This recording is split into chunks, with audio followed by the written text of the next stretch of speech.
Hello everyone, today we talked about the early high medieval Jewry in Europe, essentially focusing on the status of the Jewish communities and also their integration in Western Europe mostly. This aspect is relevant as in past historiography there's been a debate relatively to the power that the Jews owned in Mediterranean, in Europe, from antiquity to the Middle Ages, and what were the roots of their power, how effectively, in the first place, the average Jew, right, was, either, you know, an affluent or an average kind of more average poor person fundamentally. And there's not so much information also because with the end of antiquity as a broader political and social system, of course, we get much less details as a whole, but that, let's say, amount of Jewish communities we can appreciate are mostly concentrated in areas that had been, in fact, more direct contact with let's say with the East in general. We can't even say with the Empire, but it's obvious that the Mediterranean was more populated, is more documented. There were more Jews there than, say, in Central Europe or the North even. But still, their presence was relevant all over the continent. And today, we also do not enter the say the matter of the Khazar Jews. That is an interesting issue also in modern Judaism regarding whether kind of a genetic principle or the law to make the identity. As you know, also modern Judaism is mainly divided into many different approaches, right? So, and that's yet another problem because the Khazars eventually, as you know, were this essentially Turkic people that converted apparently mostly to Judaism. So it's talking about an elite phenomenon. Most of the people remained pagan. Some converted to Christianity, others to Islam at the same time. But their destruction at the hands of the Kievan Rus brought in the 10th century to a new diaspora of these newly, say, converted Jews, let's say, converted to Judaism, mostly in Central Eastern Europe, so also in the areas that historically were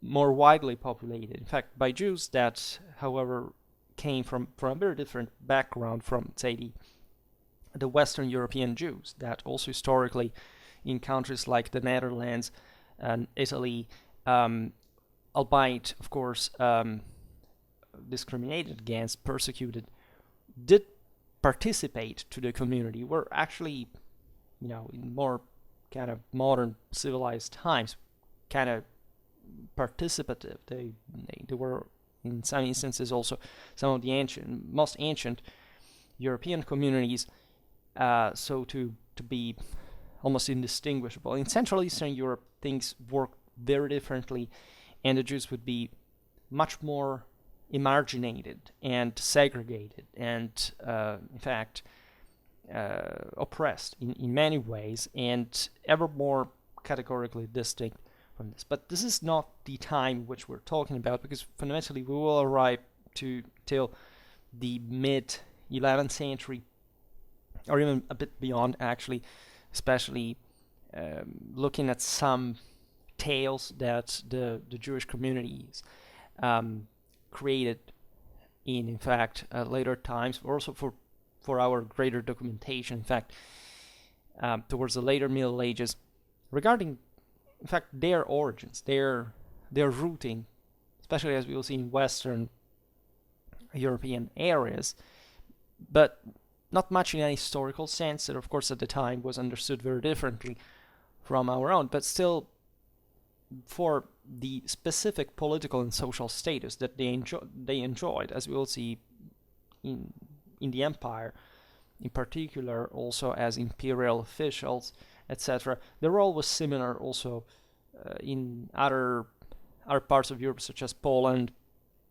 Bohemia, Hungary. We've just seen this very often talking about those countries. There is an entire playlist dedicated to Central Eastern Europe in the Middle Ages as some of the most dynamic elements of the community. Not for much, but for the fact that since were considered heathens and therefore damned anyway, as you know, they were tolerated. The Jews were the only tolerated community to live within the Christian world, at least at some point before the expulsions, especially in the modern age, at the end of the Middle Ages, because they had to be witness to the second come of Christ, so that from the Christian perspective there had to be a witness, right? That in this case was preferred because of the common scriptures, etc. And for this reason, Jews were more directly involved by public authorities in those activities that were considered to be damned, such as usury, which was actually practiced all over Europe, just in different ways. It came to be legalized also in a Christian sense, just by considering interest some sort of reimbursement for the expenses of keeping money or things like that. This is all notorious in many ways.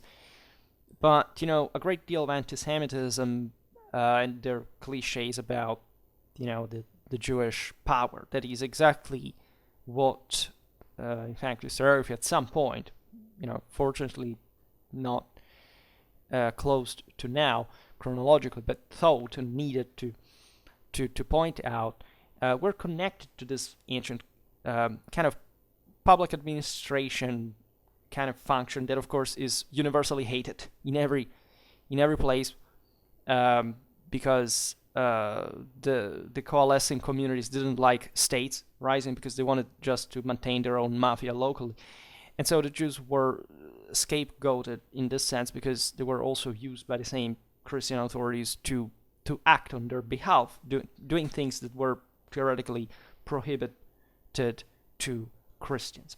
And as we will see, there was a special imperial care for the Jews, which is also mirrored by the church. The ecclesiastical institutions were also some of the most protective of the Jews against reprisals, against vicious robbery that would be carried out at their expense, as it happened with the Judenhass during the First Crusade, etc. The bishops and their armed retinues put themselves in very, very much on the fore to tame the scum of the people by protecting the Jews from, in fact, their abuses. That also, has historiography has pointed out, occurred not even much, just of course the anti-Semitic, the anti-Judaic specifically, to say better,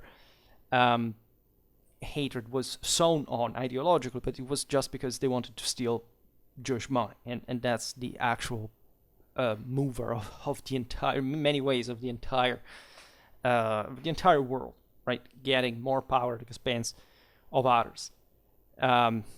And of course, the Jewish condition was not easy, right? And there is not much of a, first of all, as we'll see, there is no such thing like a uniform Jewish status in the whole of Europe, right? If you study the legal principles or practice of the Jews during the Middle Ages, you realize that, especially in this point, this age we treat today, that only in the Byzantine Empire you really find the Jewish community as a constitute and distinctive minority, right? That is tolerated, but at the same time despised and discriminated against, especially after the very harsh law of Justinian regarding it. This had to do with the broader kind of spiritual standards that the Byzantine state at that point, in its religious conviction, provided itself with.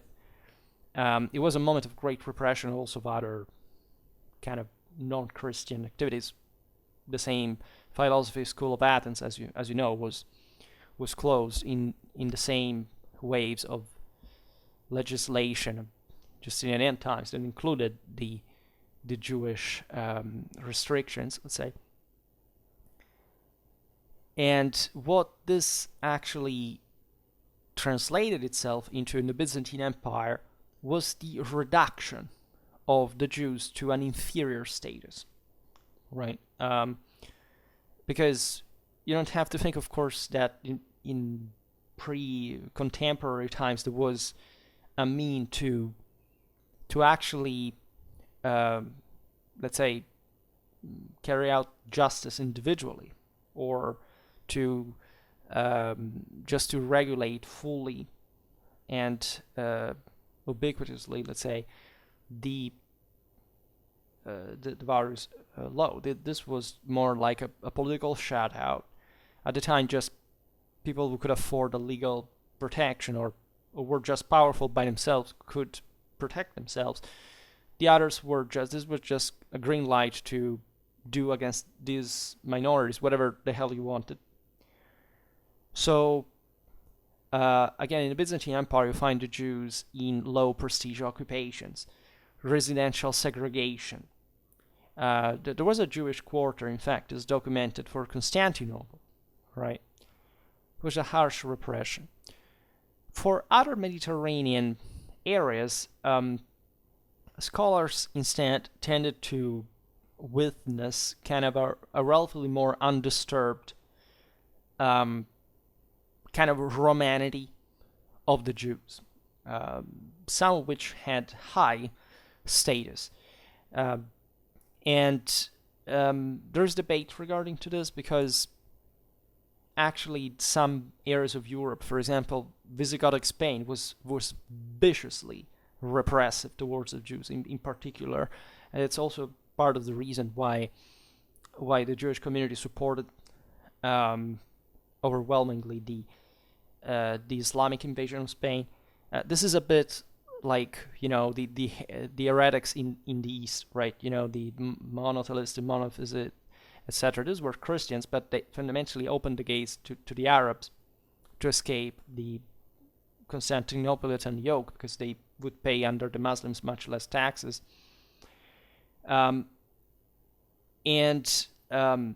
So things changed, right? The early Middle Ages, as you know, is let's say is a moment of broader contraction, right? So whatever also was the high status of certain elites at a point contracted and or underwent significant changes.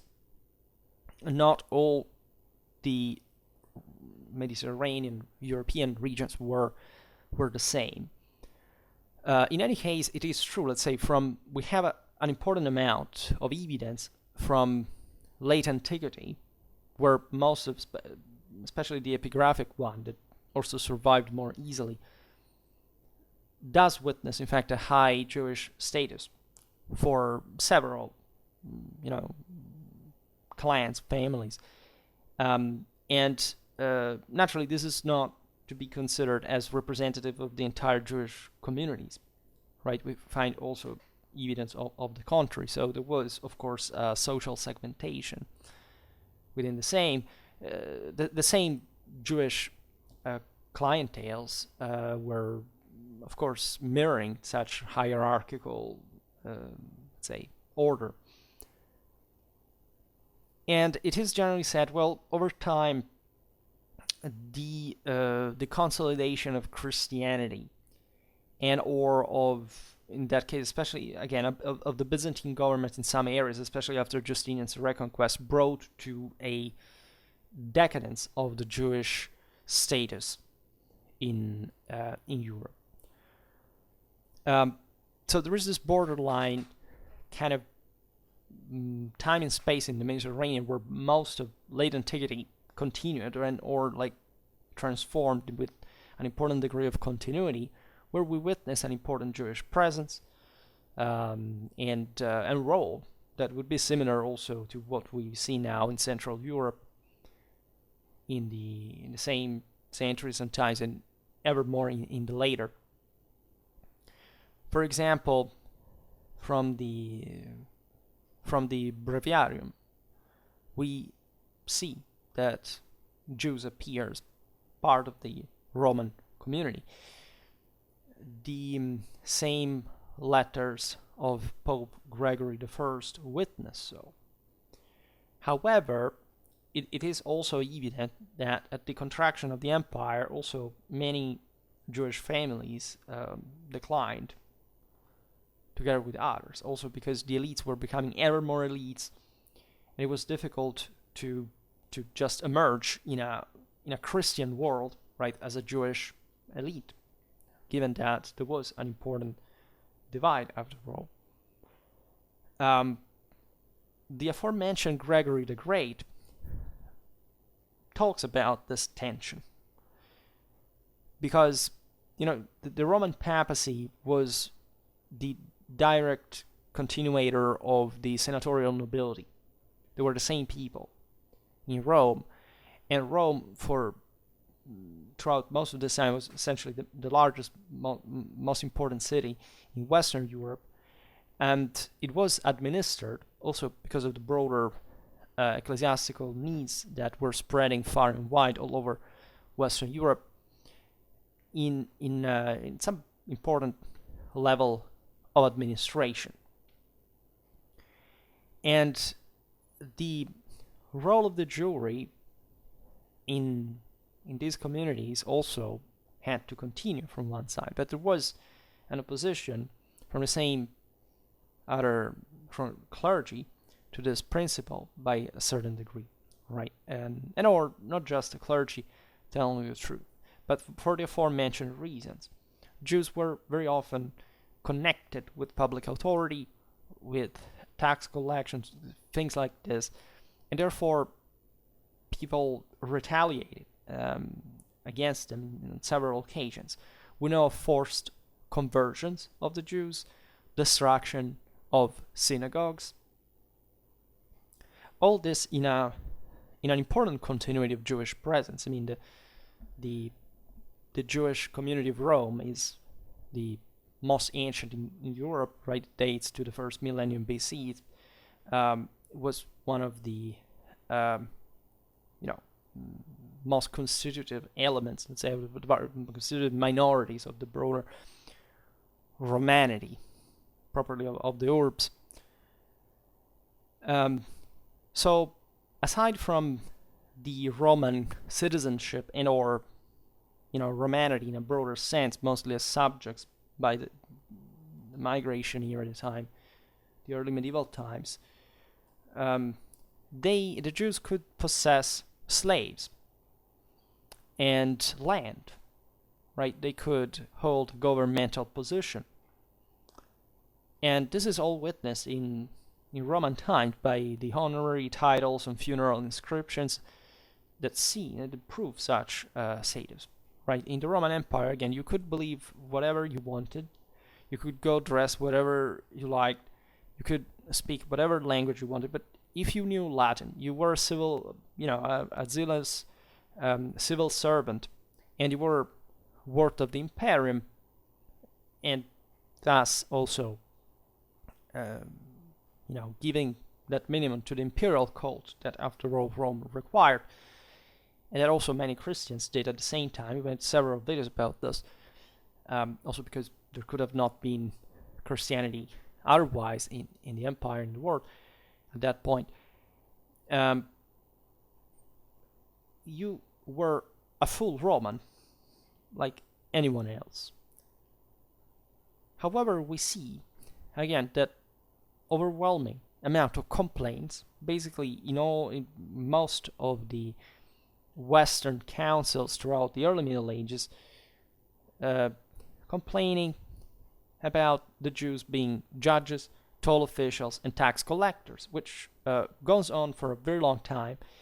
For example, this was at the Council of Clermont in 535, at Mahon in 581-83, in Paris in 614, at Clichy in 626-27, in the Toledo Third in 589, Toledo Fourth in 633, in Meaux, Paris in 845, 46, in Pavia in 851, in Benevent, perhaps and Siponto in 900, in Rome in 1078, right? So there is an important evidence regarding the possibility of a Jew in post-Roman Europe throughout all the first half of the medieval millennium to be like all the other Christians in a Christian government, such important official, which actually is a very positive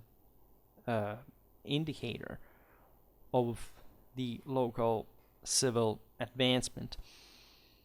As we'll see, there are more specific cases, and especially an imperial use and protection of Jewish officials.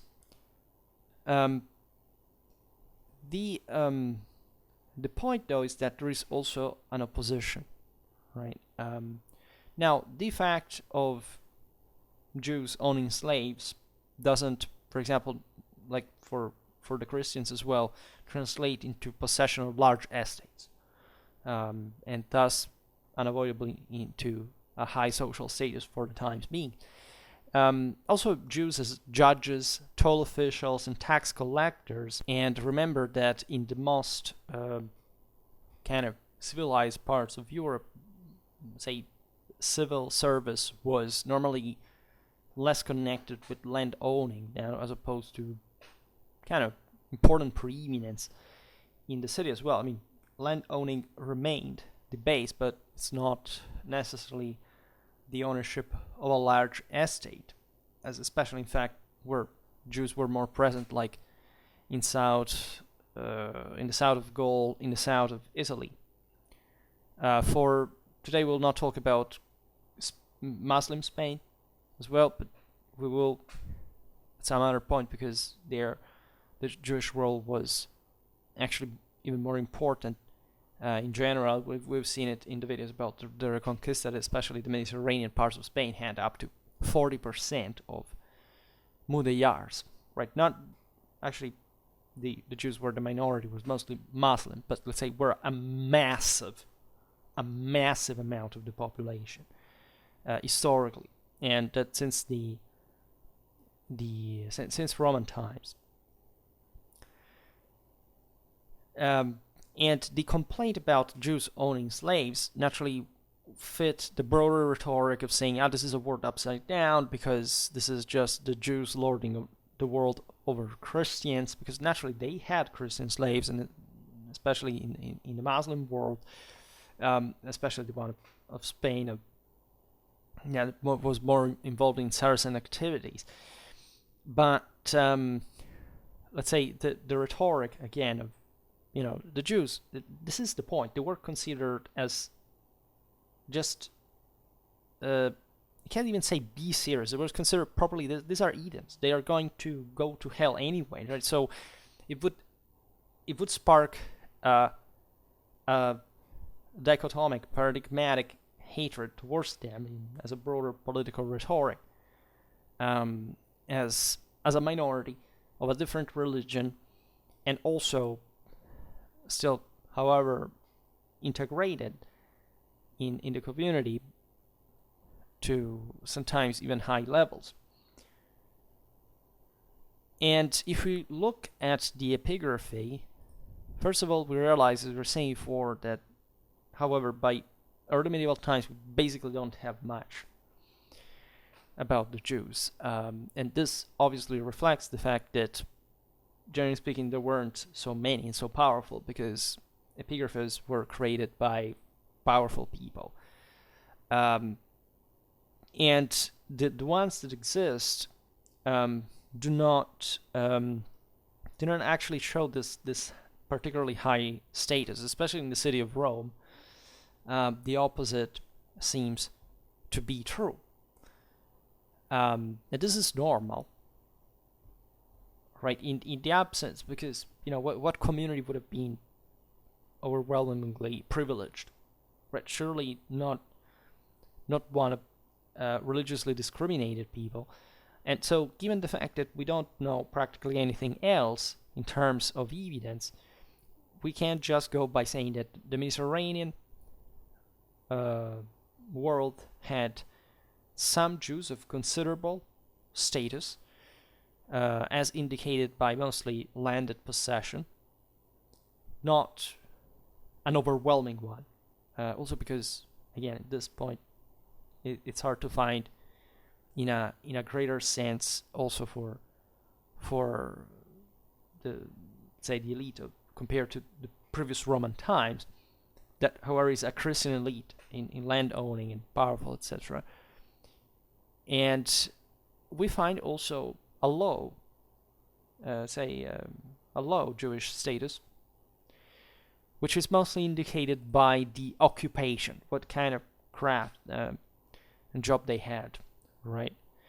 And so if we are to consider the broader picture, theoretically, it's likely that the majority of the Jews enjoyed a pretty kind of medium standard, right? Like the rest of the people. Individual Jewish status also is, say, witnessed in this sense. I mean, the fact that it was normal, for example, to have a clientele by the more powerful ones. From Sidonius Apollinaris, we see that a Christian magnate of Narbonne in the 5th century had a Jewish client. In the 6th, Gregory of Tours said that there was a Jew with both Christian and Jewish clients, right? And this would be obvious, right? People just work for those who can't offer them a job. And so there is literally nothing strange, and especially in these communities where the Jews were of very ancient date, let's say, in normality, we will see them again represented, especially in that area in the south of France. So by the end of our period, Hebrew sources of the south of Italy and France also offer us, with the general revival of literacy, of trade, and etc., some further distinction within the same Jewish communities that sometimes were intellectual, right? Think about the rabbis, for example, or some were properly of lineage, or what kind of family they were, or hierarchy in which, for example, unquote, villagers are at the bottom of the Jewish community, of course. Speaking of, let's say, the documentable areas of Central Europe, mostly towards this time, we see instead that the Jewish status was more determined by royal privilege, or at least Central Europe was less kind of organized than the South, and the Jewish presence was also more sporadic. So it was hard to, in general, for everyone, draw very strict juridical social standards, and the only way we see Jewish elements documented is by royal charters that very often are also most of what we get documented from those times in the first place. In fact, even these charters are few, right? We have for these 2 centuries, say from the 9th to the 11th, 3 emanated by the Emperor Louis the Pious between 822 and 27, and 1 by Emperor Henry IV in Germany in 1090. And respectively, the recipients were, quote, David, grandfather of David, and Joseph, and there is a lacuna, with their spouses living in the city of Lyon, Donatus, rabbi, and Samuel, his grandson. And the second, Abraham, inhabitant of the city of Zaragoza. And now this is interesting because we're talking about the very frontier of the Carolingian Empire, where there were, like in the Iberian Peninsula, there were just more Jews.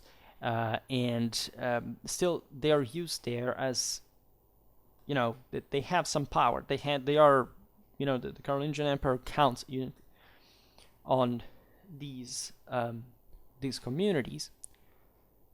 Then we find Henry IV's one issued in Speyer, saying that Judas, son of Kalonymus, David, son of Masulam, Moses, son of Guthiel, with their associates, there's a gap, children, and all those were seen by law to depend on them, right? This is interesting because you realize this, again, the Jewish world functioned just like the other communities as in clans, right, as clienteles. And so you see, children and all those were seen by law to depend on them, right, which could be even strictly familiar, but their associates, generally speaking something more extended.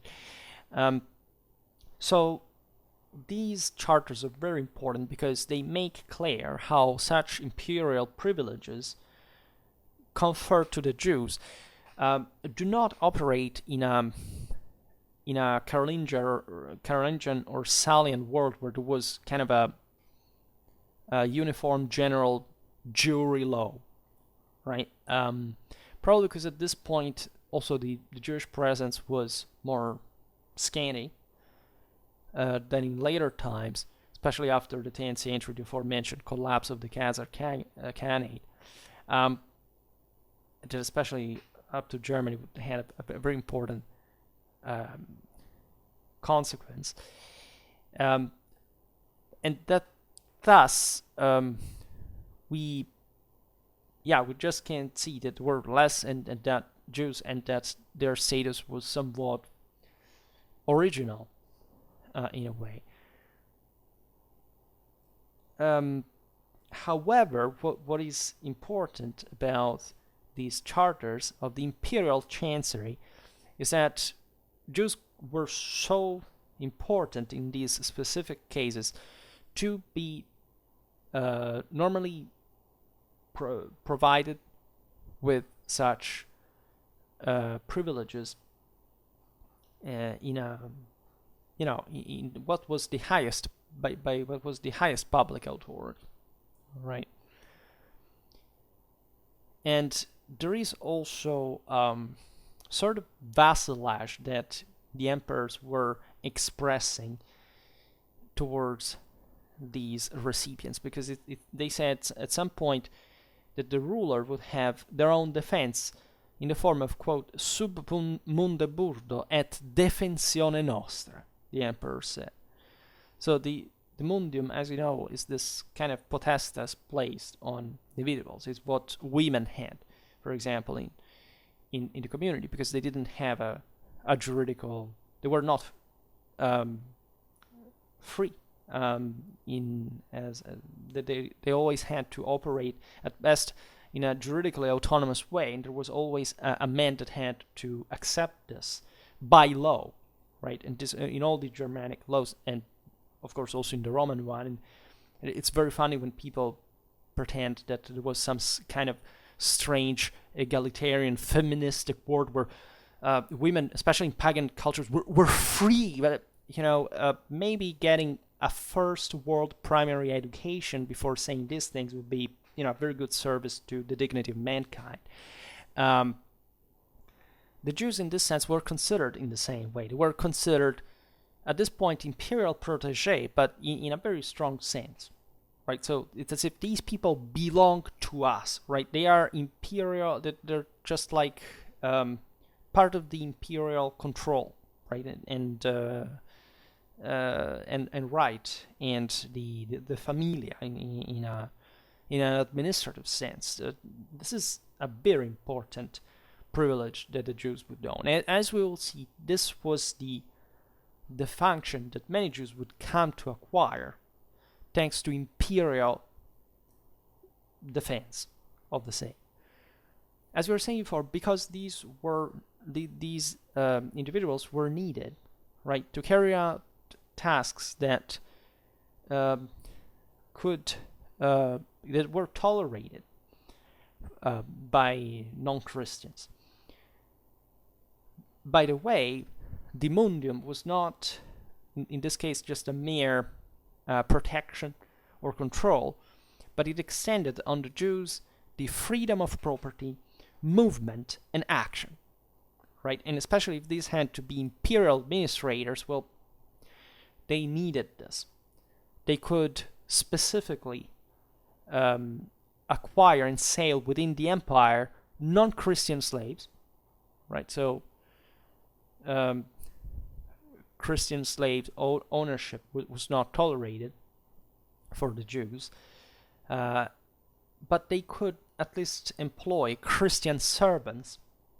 And the distinction there is relevant because the boundary between servitude and slavery, especially in the Carolingian Salian world, was very, very blurred, right? It was just normal, say, in Salian times, to be, for the average person, to be somebody's, right? Even if you were a freeman, factually.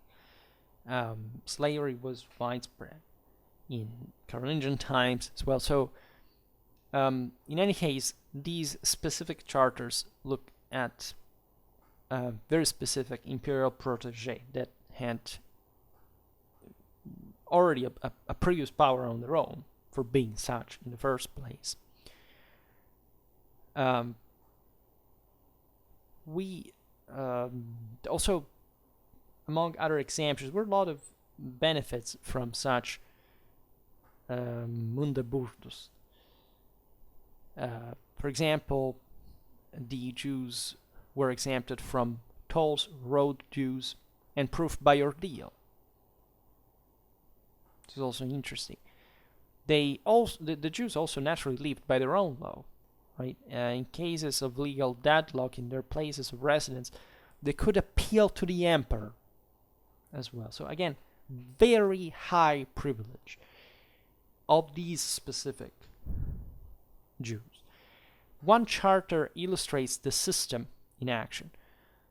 Gaudiochus appears in 839 with his two sons before Emperor Louis the Pious at Frankfurt am Main to have his property rights in the south of France restored to him in the face of local, quote, animosities, nay, depredations. And this also speaks quite clearly the same. Like, these Jews were targeted by harassment, attacks, violence, and the emperor would reaffirm the Jewish rights against such crimes, and again, importantly, witnessing the role of the Jews in the local community. Another Jew enjoyed the status of royal fidelis noster as a messenger himself of Charles the Bald, that was essentially using him to communicate with the inhabitants of Barcelona. So another area where Jewish presence was intense. Now, this definition is to be found in 876, and the importance of this messenger is stressed by the fact that this event, occurring in 876, was essentially bringing from the imperial trunks to the city of Barcelona a pious donation of Louis of 10 pounds of silver to be handed over to the bishop of the city for the fealty of the Barcelonese to the Carolingian Empire. So this Jewish messenger was definitely a trustee, and also somebody provided with considerable escort, because 10 pounds of silver, crossing Europe in the 9th century may be a magnet for trouble in the first place. So again, this reveals it's not just a messenger, but So a person that would serve loyally as well the emperor in such difficult task after all. So this privileged position created is appropriate to the type also of merchant active in the later Carolingian period. Of course, in this case, the Jew was a businessman of sort, right? He would take care, he would subcontract the same expedition, because that's normally what these people did, right? So this is in fact witnessed also for Christian merchants, right? Carolingian charters are in fact formally and in content very similar to this one issued to the Jew. So in exchange, both were expected to deliver, quote, to serve our palace, that is the imperial palace, faithfully. By the 11th century, sovereigns had no more need for merchants directly accredited to the palace, but they would rather regulate the taxes on such merchants, Jewish and non-Jewish. And these source of income, let's say, was destined to gift, by the way, mostly churches that were the most deserving imperial trustees. In fact, with the money levied with this system, so also from Jewish work fundamentally, the churches of Treviso, Magdeburg, Merseburg in the 10th century, and the ones of Rimini and Gerona in the 11th century were paid.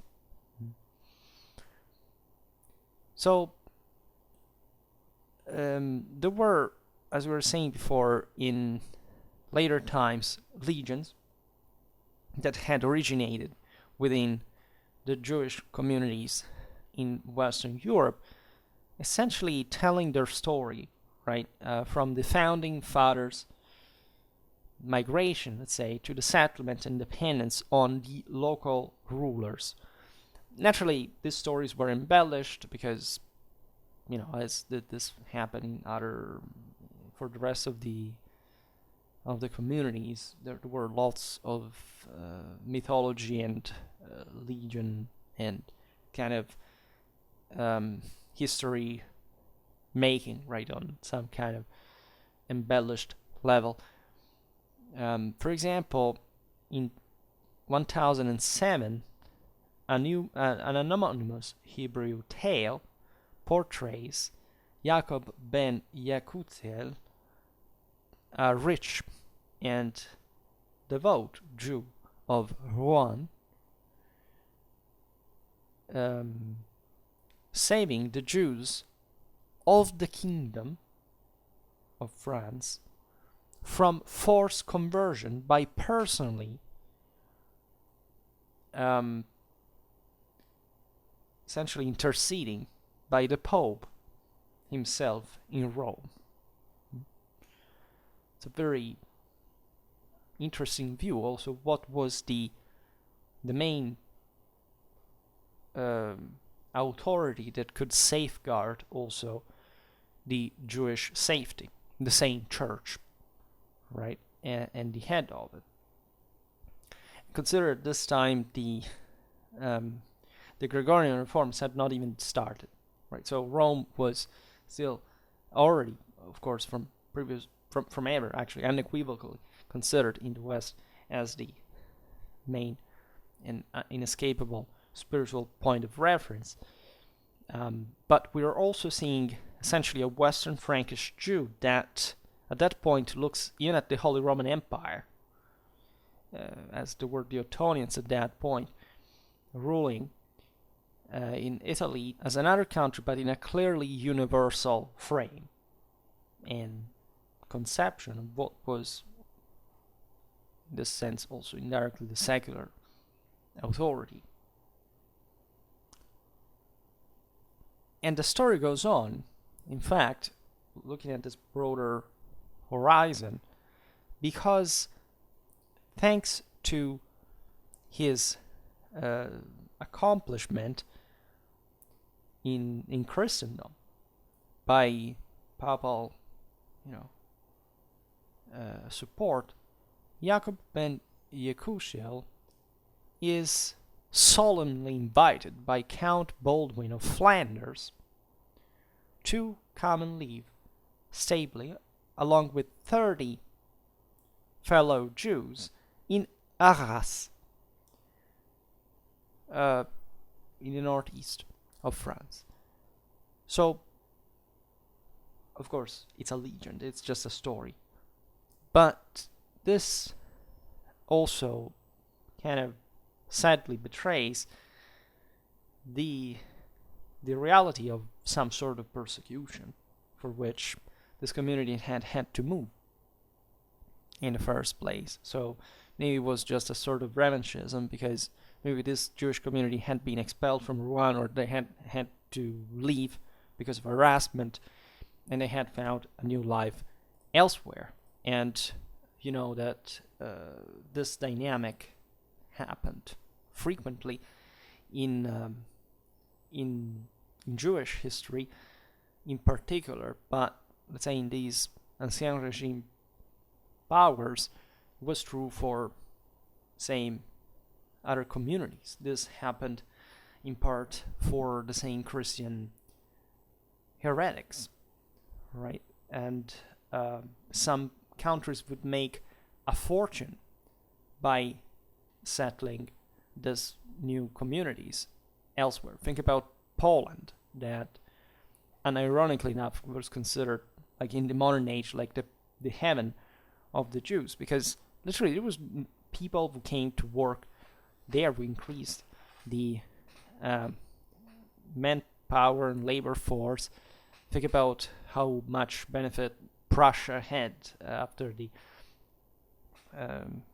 revocation of the Nantes Edict, when the Huguenots had to flee France en masse. But let's say there was a broader tolerance also for other groups that were also kind of opposed to their own of a different confession, let's say, and even in fact of a different religion.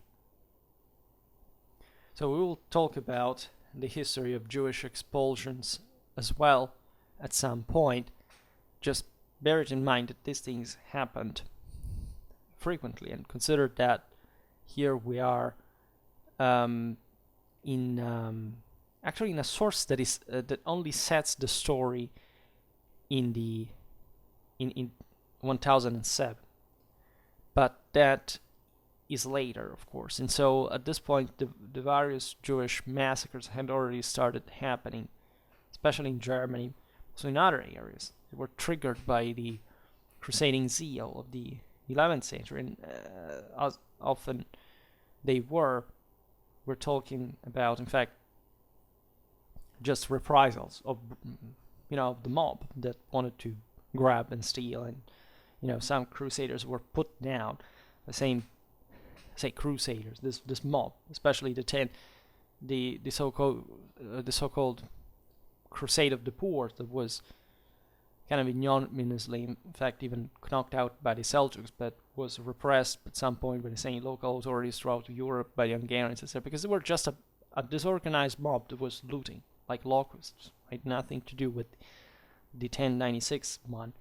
There was instead an incredibly efficiently also disciplined one. And I mean, not that they wouldn't commit violence as well, but here maybe the connection with Flanders, consider Godfrey of Bouillon, has something to do with it.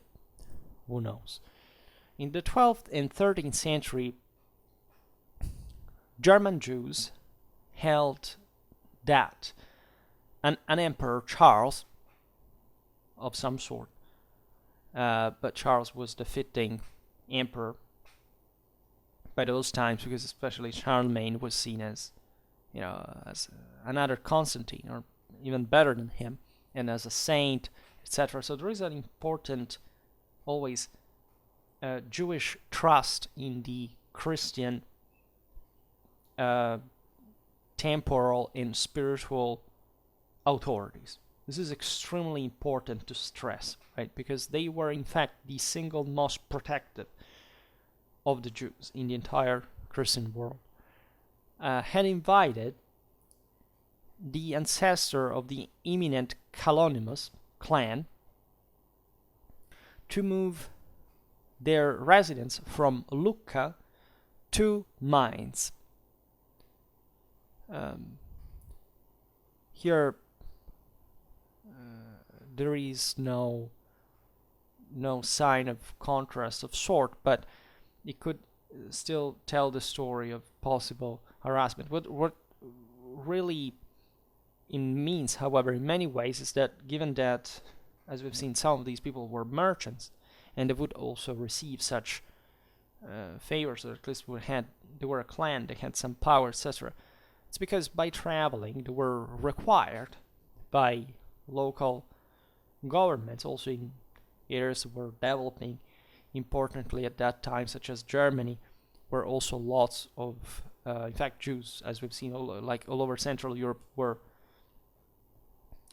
boosting that kind, especially urban development with their trade, etc. Maybe these Jews didn't even come from Italy. Maybe they were some of the Khazar ones. But it was important to stress that for them that it had been Emperor Charles, a big one, right?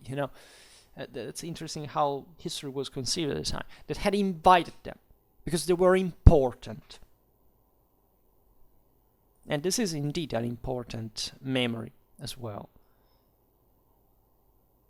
In Narbonne, that we've seen before, so being having an important Jewish community, Jews rendered the ancestor of the leading family as a descendant of the Davidic dynasty from Babylonia, right, from the exile, who had been bidden by King Pippin or Charlemagne at the time to rule the Jews and a third of the town.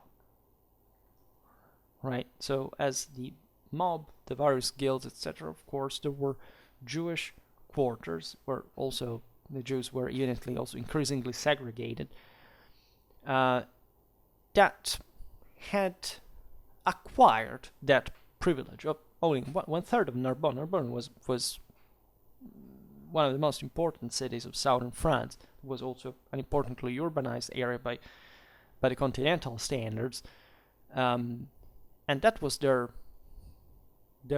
pride. It had been King Pippin or Charlemagne that had asked this specific Jewish clan to rule there, right? Because they trusted them, and this was reciprocal. Now it's all fantasy, but these people had power, and they could create such stories because they were evidently powerful. So it was part of how the elite at the time, broadly speaking, built its own, especially the new elites, built their own past. The most important Jewish status is to be found in 11th century Germany, right? Where lots of Jews, as we've seen, were also arriving from the east and also from the west and from the south. There is no doubt about this either. Jewish and non-Jewish household servants and slaves, expensive garments, remarkable figures given for dowries and bequests, the expensive ornament of women made of gold and silver. This all shows high status, the integration of the Jewish community, the connection with the Christian elite and clienteles, right? Paradoxically, in the Mediterranean, this status symbol was not much the same. It had remained landed property.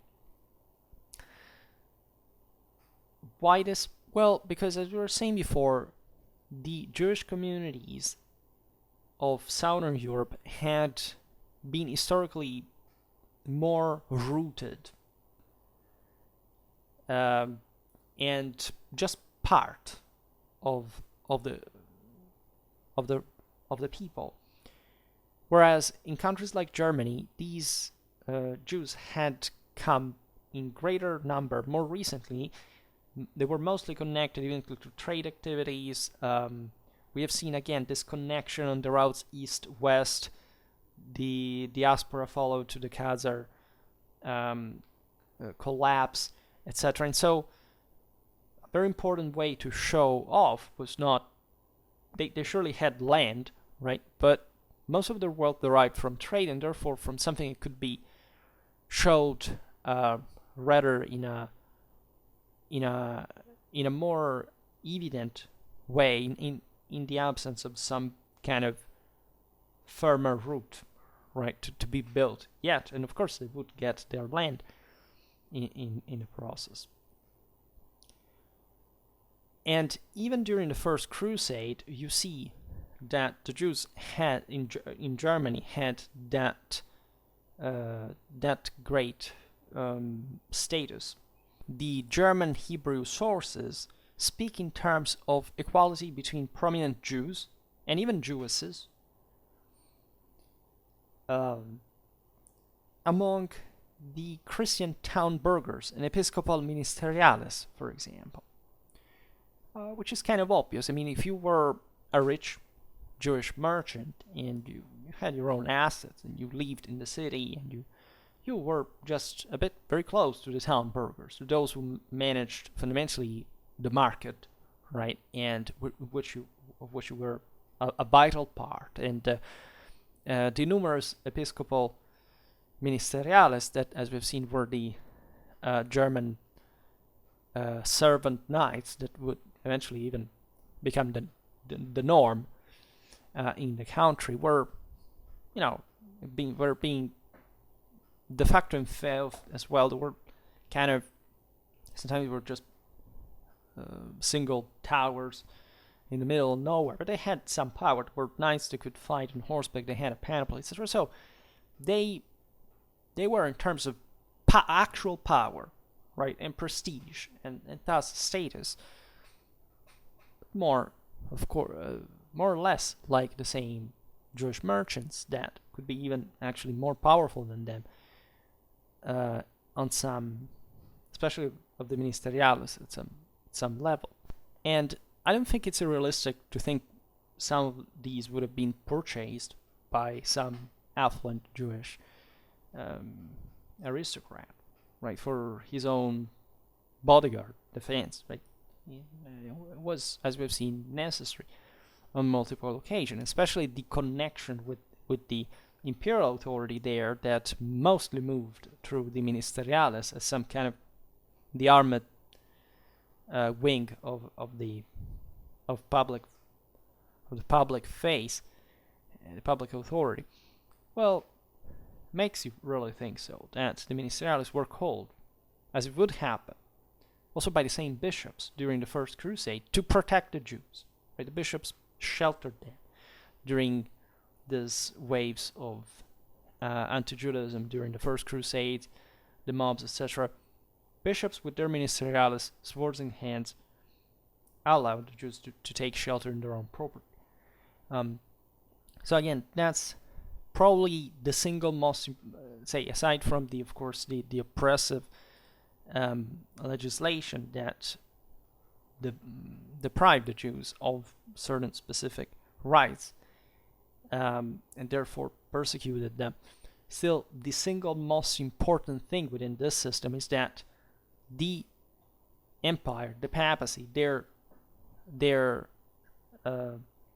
vassals and bishops respectively, were the single most radically supported element of Jewish security, right? And the foundations of the community rested on their force. They were the ones who ruled, effect, right? So the Jews would naturally stand by their side and legitimately profiting by working for them.